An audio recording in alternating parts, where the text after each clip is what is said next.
Okay, so this is going to be our database design. We're going to have two different collections, one for messages and one for conversations. Each message will have this underscore ID field that will be generated by MongoDB automatically. And then each message will have the sender ID, receiver ID, as well as the message content. Then we have the conversations model or collection. So each conversation will have this underscore ID field, the participants array, as well as messages array. So participants array will contain the ID of the users that is in this conversation, and then the messages array will contain the ID of messages that is in this conversation. Now here we have an example. Let's take a look at that. We have two users in our database, which is John with the ID of 1, and then we have Jane with the ID of 2. When John sends hello message to Jane, this message will be created in our database. So ID it was 90, that is created automatically. And then we have the sender ID, which is John, receiver ID is 2, which is Jane, and then the message content is hello, as we can see here. And after this message, we will create a conversation inside this conversation collections. And then it's gonna have just a default ID, and then it's gonna have the participants array that is between John and Jane. And the messages array will contain this messages ID, which is the 90. And now let's say Jane sends message back to John that says hi, and the ID of this, let's say 91. This ID will also be added into this messages array as well. So this is the approach that we'll have. Now let's try to create this message model as well as this conversation model. So now in our backend folder, we will create two different models. Let's start with the message. So message.model.js, and we could import Mongoose from Mongoose, and then first we need to create the message schema. So const message schema, and that's going to be new mongoose.schema. And then as we said, we're going to have a couple of different fields, which is sender ID, receiver ID, and then the message itself. Now the sender ID, we said that it's going to be type of ID. And we could do it like this. So type will be mongoose.schema.types and object ID. And that's how we say this will be a reference. Okay, this is just an ID that will be inside the user model. And we can say ref to be this user model. Now this basically says this sender ID will be an ID from the user model or the user collection. Then this is going to be required, let's say true. And then we're going to have the receiver ID. It's basically going to be the same thing. I will duplicate this and I'll just change the name. Receiver ID, it is going to be type of ID and reference to the user collection. And lastly, we're going to have the message and type of string, and it is just going to be required. Now there is one more thing that we forgot to add in the user model. So after this first object, you put a comma, and this is optional, but I always would like to have this. It is timestamp will be true. So when we create a message, we will have the created at and updated at fields. And it is because of this field called timestamps true. Mongoose will automatically try to create those fields for us so that we can show the time that this message has been sent.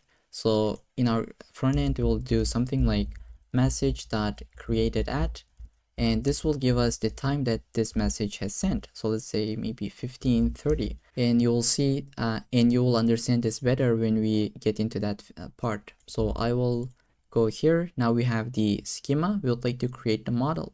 So const, that's something we already done. So message mongoose.model, create this messages collection with this schema, and then just export default the message.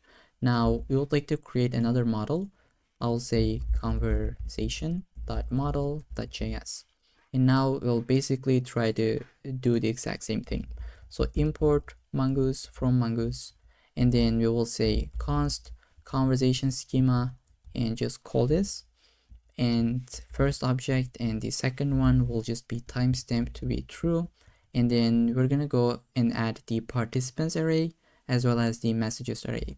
So let's say participants, and that's gonna be an array, and each object or each field will be type of, so let's say type of this Mongoose object ID, and reference will be to the user model. And after the participants, we're gonna have the messages array.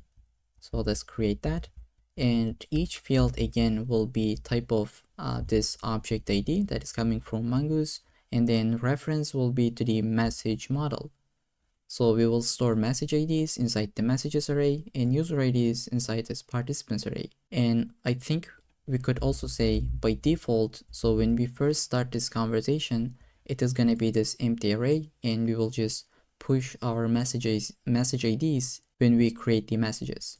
And I think we could save this now and just export this model. So let's say const conversation created with this schema, and then just export default the conversation. So I will save this file now, and let's not forget to add this timestamps to our user model. And for now, if we check our database, let's refresh. Now, as you can see, we don't really have any of those created at and updated at fields in our database, right? So let's try to add it and test it out.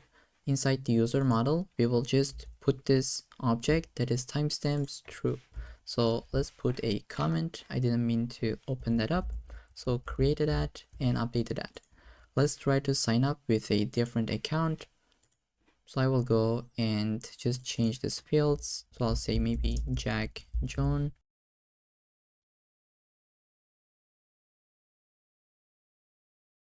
Now, if we try to sign up with this user, we got this response that is 201 created, and let's refresh in our database. Now, none of those users has the created at and updated at fields, but this one has. So we could use this field in our application to show something like this user. So we could have something like member since and then this created at date. This is most of the time why you use this created at field. And so basically I will just leave this as a comment here. And now let's try to add our message routes in the server.js.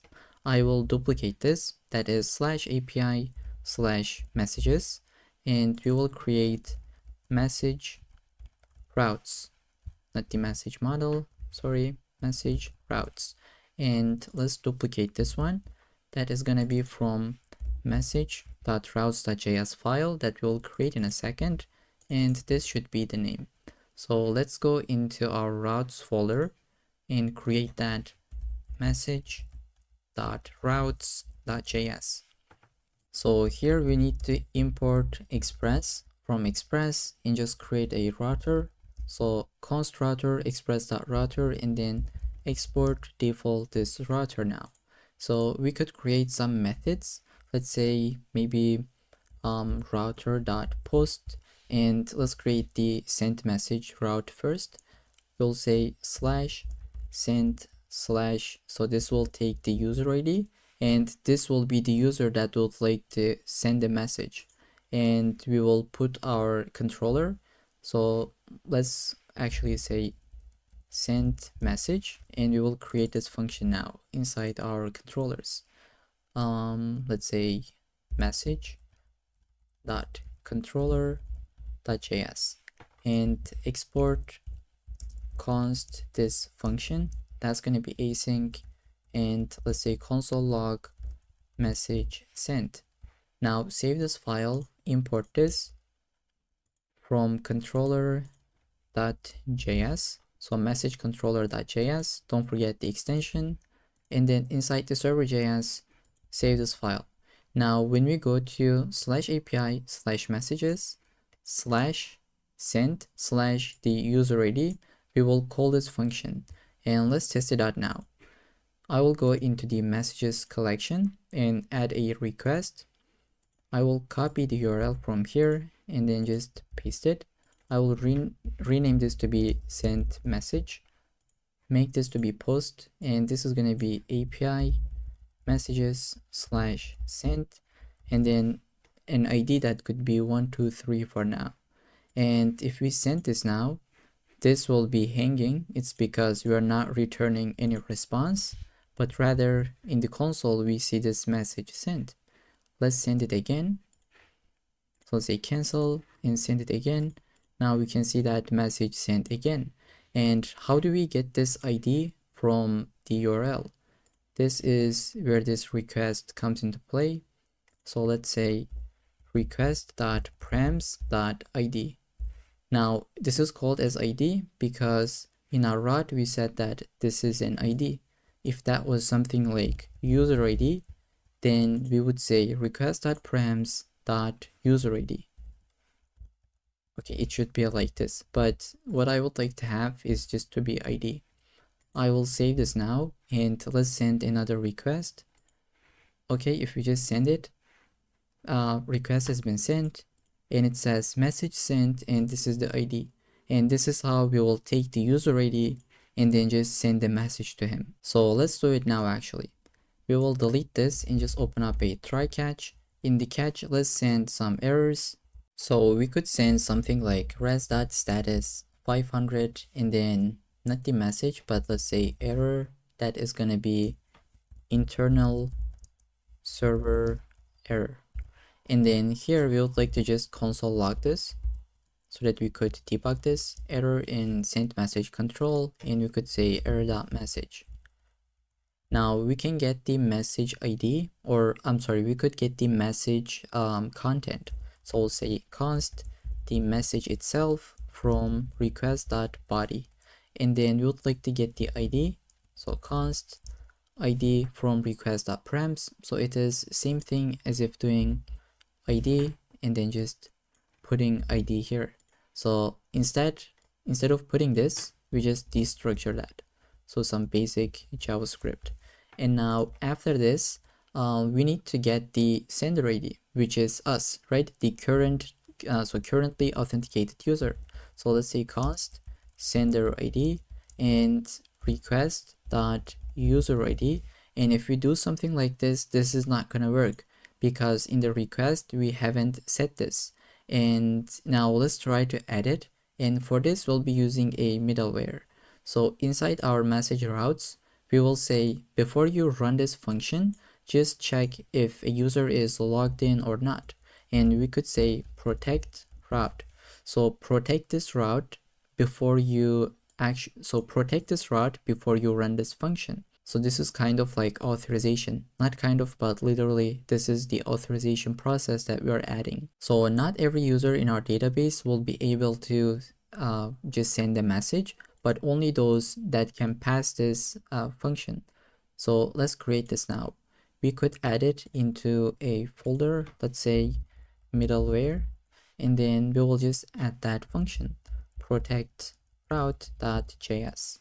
And here we need to import the JSON web token. So I'll say JWT from JSON web token. And then we will do a couple of things in this function. So protect route, this is how I will call it. Now this takes the request, response, and then the next, and you'll understand what that is. So here we'll have a try catch. In the catch, let's say res.status. Now this is something that we do 100 times and just return that. And let's say console log error in protect route middleware and just show the message. And now what we'd like to do is get the cookies. So const token, we would like to get the token from cookies. So we'll say request.cookies.jwt. And if you do it like this, you're not able to get the cookie. And to be able to do it, we're going to go inside the server.js, and we have installed a package at the beginning of the course, which was this cookie parser. Let's go and import it now.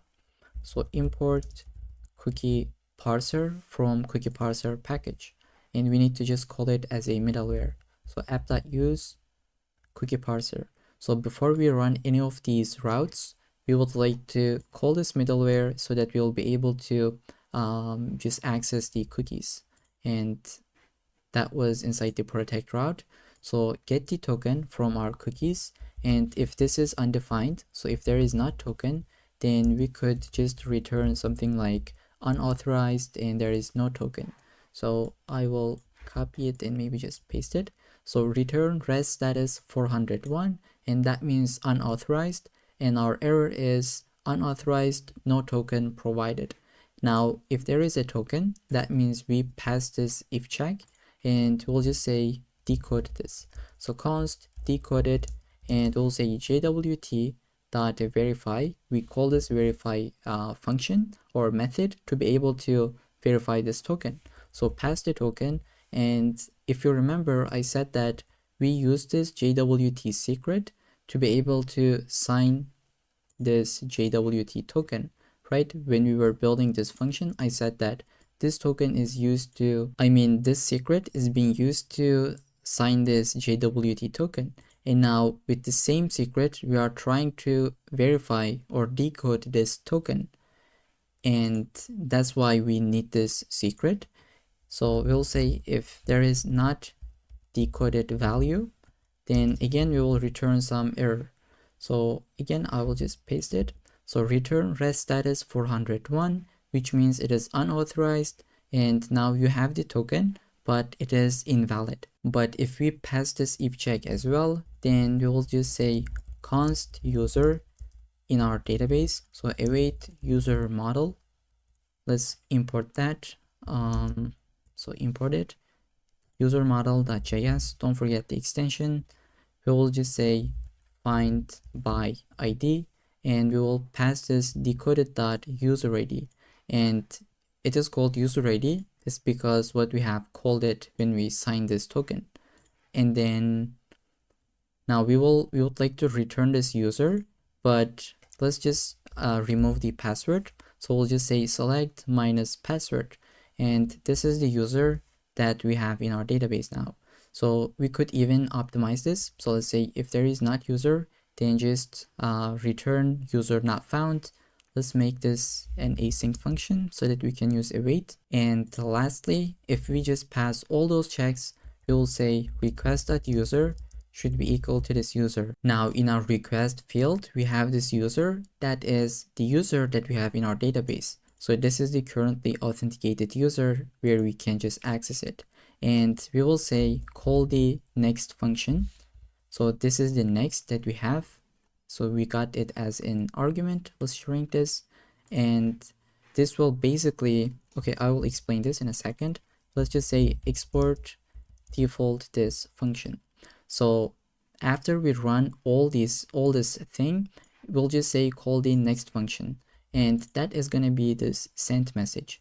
Now let's import it and we will see this in a better way. Okay, so when we have a post request to this route, we will run this function. And if this is successful up until here, then we will just call the next function, which is this one. So this request still continues until we return a response, and we will send it inside this function. Now we can get the user ID under request.user._ID, and it's because we have added this in this protect route middleware, right? Now we have request.user, which is our user in our database. Now we can close these files and then just continue with this file. Now this is the sender ID, and let's just rename this to be something like receiver ID and save this file to get this formatting. And first we need to find the conversation between these two users. So for this, I will say await, call my conversation model. Let's import it at the, add the .js extension at the end. Now conversation dot, we'll say find one. So we'll just find one conversation that is between these two users. And now this is how you would do it. We will say the participants. So participants, an object where we'll just put a $sign all. So this is Mongo's syntax. So we say find a conversation where participants array includes all these fields. So sender ID and receiver ID. This will give us the conversation between these two users. And we could set it into a variable. So let's say equal sign, oops, if I can type. So const conversation. And we'll in fact just make it as a let because we will change it in a second. Now we need to have an if check here. So let's say if there is not conversation, then we need to create this first, right? So maybe we try to find the conversation between these two users and it is null because they are maybe just sending sending a message for the first time, and that's why this will be null. And if this is the case, let's create one. So we will say set this conversation variable, and let's create one, conversation.create, and the participants will be sender ID and the receiver ID. And for the messages array, let's take a look at that. So we are in the conversation. So if this is not being created, by default it is gonna be an empty array. So we don't really need to say and messages will be an empty array. So we don't really need it. So we create the conversation between these two users. Now let's create the message that is coming from the user. So we'll say const new message. We'll say new message. Let's call the message model. It is coming from this file. We have the .js at the end, and let's create it. So it is gonna have the sender ID field. We could say sender ID will be sender ID and receiver ID, and then the message itself. And let's shorten this by deleting this part, and then this part, then this. So it is the exact same thing. And now we will say if there is new message, if this is successfully created, then let's say conversation dot messages, and just push this message ID into that array. And after this, we could basically just return the message. So res dot status 201, and instead of this, let's just say send the new message. And let's save this file, save this one as well, and let's test it out actually. Now, before we test it out, let's take a look at that, what is going on. We are getting the message from user as an input, and then we get the user ID or the receiver ID from params, and we just rename it to be receiver ID. We got the sender ID that is coming from request.user because we added this protect route middleware, and then we check to find this conversation that is between these two users. So if it does not exist, then we create one with this participants, and then we create a new message and put this message into the messages array in this conversation, and just send it as a response. Now let's test it out. So we have logged in as Jack John. This is our ID, and let's try to get the ID of maybe this user. So we will send a message to Daisy. So under the sent message, let's save this so that we can get this post method. And under the body, so first let's update the URL. We will put the ID of Daisy, and then row, we have the JSON, and let's say the message will be something like hello Daisy, it's me, Jack John. And now if we send this, hopefully that's gonna work. And there we go. Now message has been created. This is the sender ID, and this is the receiver ID that we put in the URL, which is the ID of Daisy. Now let's check it out in our database. If we refresh now, we should be able to see that conversation and messages models or collections. Now we have one message that is, oops, so we cannot get it actually. We have the conversations, but the messages, okay, we don't have the message, but we have the conversation. Okay, so we're gonna fix it, and let's see what is going on here. So we say new message, we created it, and we pushed the message ID into the conversation, but we never saved it into our database, right? Okay, so that should be await conversation.save in our database, just update it, and then await message.save, and that should fix our problem. Let's delete those collections in our database. So I'll say messages, delete this, and then we would like to delete the conversations as well. So just copy this, paste it, and drop this, and let's try to send this message again. Hello Daisy, it is me, Jack John. And if we send this, hopefully that's gonna work. Now it has created that and updated that fields, and let's refresh now. So we have the conversations and messages. So the message here, this is the content. It is sent by this user, which is Jack John, and this is the receiver ID, which is Daisy ID. And if we go into the conversations, we have one message that is this ID, and then participants are these two users. And now it is working fine. And we could optimize this. So the optimization that we could add would be, instead of doing it like this, that will take longer if we do it something like this: promise.all and conversation.save and new message.save. Now this will run in parallel. So I'm just put this will run in parallel and this will not run. So first this will be done in the background and then this will start to run.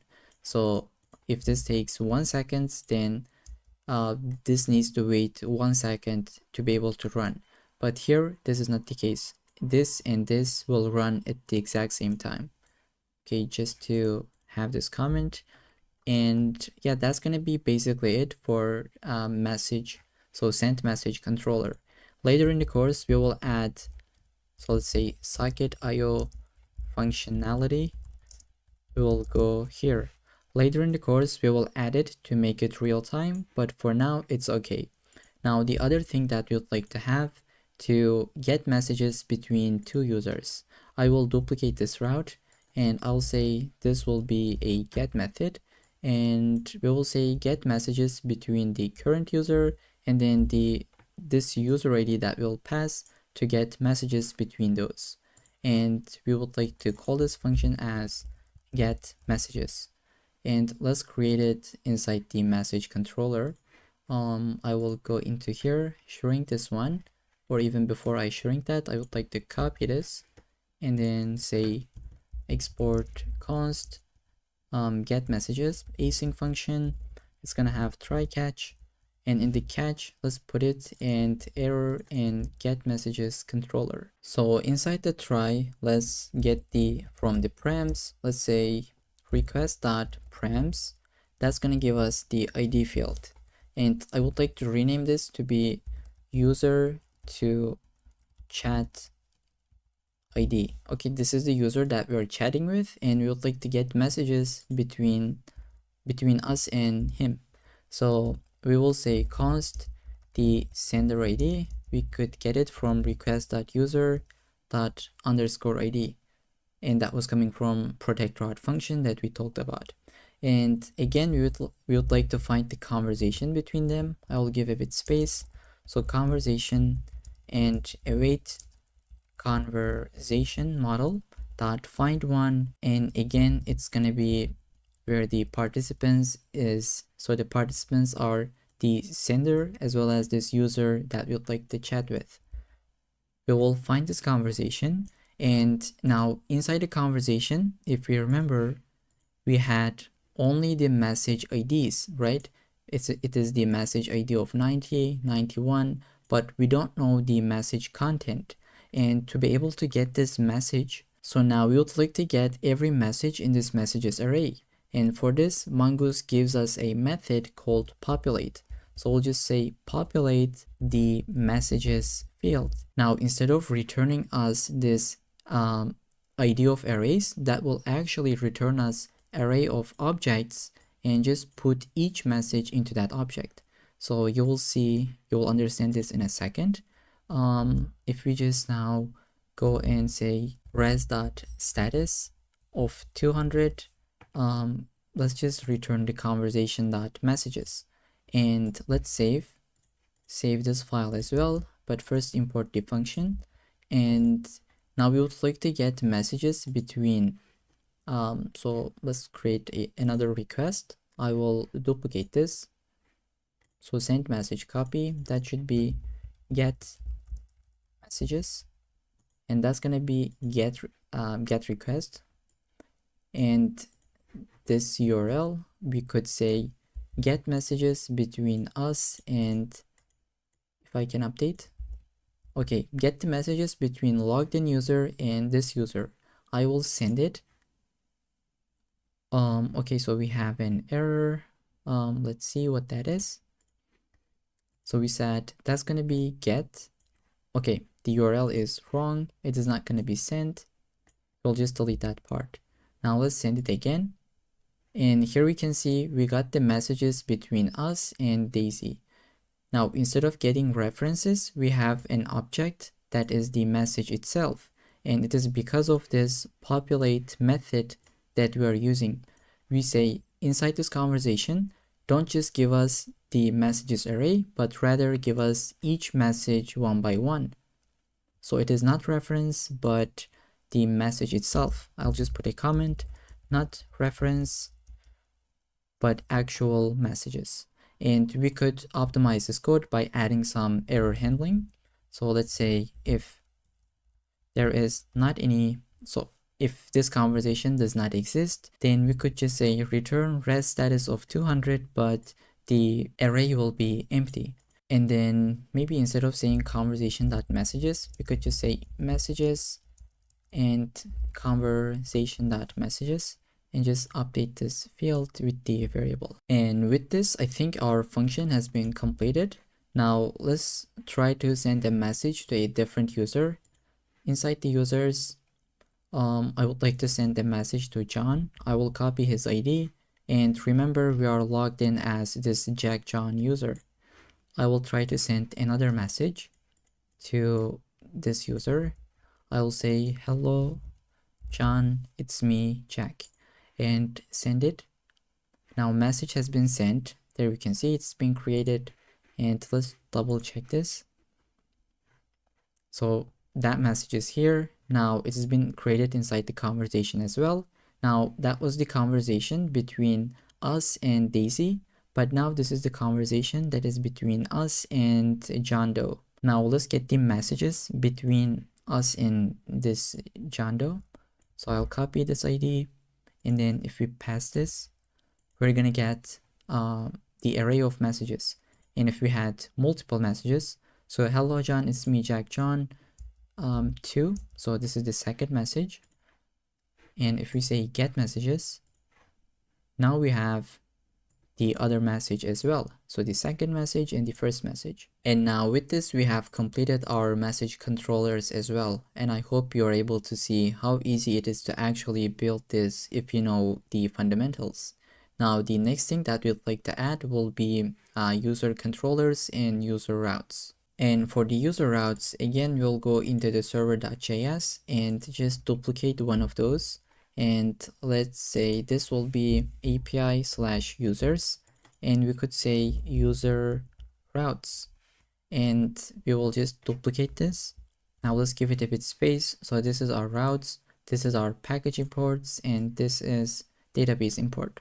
Now we would like to create this. So let's say this will be user routes that is coming from this file, user route dot, okay, so user.routes.js, just like these files. We'll go into the routes and create that. So I'll just copy this file name and say create this file, paste it. Now here we would like to create a router as always. Import the express from express, and we will say const router express router, and then just export default this. And now what we'd like to do, we'll just have one route that is to get users for sidebar. So router.get, and that could be the root route for this. So when we'll just visit /API/users, and this slash doesn't change anything. So we would like to call a function called get users for sidebar. So this function will be called to get users for our sidebar. So here we can see we fetch these users, we get their profile pics as well as their full name. So this is that function that we need to create. And before we try to run this function, we would like to call that middleware, which was the protect route. And this ensures that unauthenticated users will not be able to call this function. And let's put the extension here, and we would like to create this function now. Inside the controllers, we could say user.controller.js, and here we have separated the auth controller from user controller. The reason is authentication itself is just a service, right? We don't really want to mix it with anything else because it is really important, and we would like to have it as a different controller or different service so that our application code looks clean and organized. So now inside the user controller, we will just build that function. So export const this function, and that's going to be async function. And as always, we will have the try catch. In the catch, which we just say res.status, and this error, it's not going to be error.message, but internal server error, and then console log it. Let's say error in get users for sidebar function, and just console log the error. Or maybe if you wanted to, you could do something like console error, and that'll just be better. Now, first we'd like to get the currently authenticated user's ID. So I think I'll just say const logged in user ID, and we'll just get it from request.user_ID. And that was, so we're able to use this again just because of this middleware. Let's import this function and save this file as well, and let's continue with this function. So first we would like to fetch all users from the database. So const all users, and we could say await user dot find, and here we have an autocomplete from Copilot. I will just accept this and I will explain. Now let's say user get user model, add the extension, and here we basically say we are basically saying that find every user in our database, but the one that is not equal to this logged in user ID. And the reason is when we display these users on the left hand side, we don't really want to see ourselves. So now Zoe Jones logged in, but we cannot see her in this sidebar. It is because we don't really want to send messages to ourselves. If you wanted to do it, then don't add this part. If you just do it like this is gonna find all users in the database. But if you add it, this will just be the filtered users. So every user in our database, but not the current authenticated user. And after this, we will just return, so let's say res.status JSON filtered users. And let's try to send a request. So I will actually, let's create this, add request. That's going to be get method. Let's say get users, and I will copy this route, paste it, API, that's going to be users, and that's it. Now, if we send this will give us every user, but we don't want to get their passwords. So I think we could do something like select, and maybe will this work? I'm not sure because we're getting an array. Let's test it out.